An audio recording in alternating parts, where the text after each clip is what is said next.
People get elected for different reasons at different points in time, depending on what the country thinks it needs. And the people at that point in time, back in 1997, they wanted someone who was going to do that evolution, not revolutionary change, in a sense. Now, you fast forward to Brexit, and now with Boris Johnson to take our position now in the UK.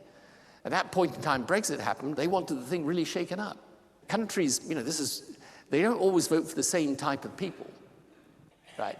Because they don't always feel the same about the circumstances and the context in which they're living. Sometimes they feel I want one thing, and sometimes they feel I want another. And by the way, I think that's sensible.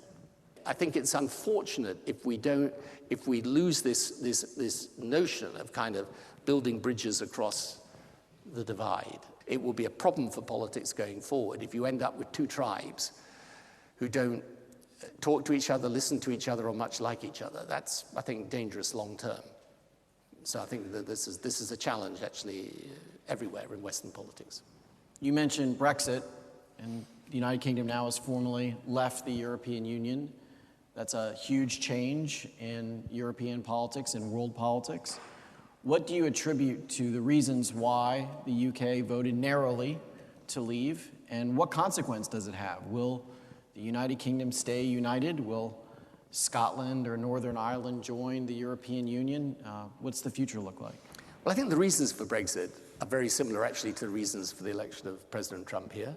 A section of the population that thinks it's been left behind, not looked after, not cared about, and a feeling that the world's changing around you in ways that you can't control and not necessarily to your benefit, or to the benefit of some, but not of all. I don't think we should ever forget how lucky we are to live in the societies in which we live. And by the way, it's a great test of a country. Are people trying to get into it or out of it?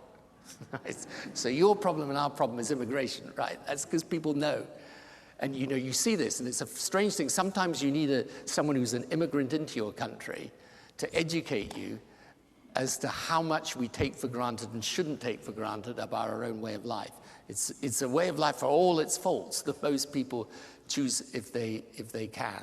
And I think one part of what should always keep our countries great and should be an integral part of our soul as nations is helping to bring those benefits and those freedoms to every part of the world that wants them. Prime Minister, thank you so much for being here with us this evening.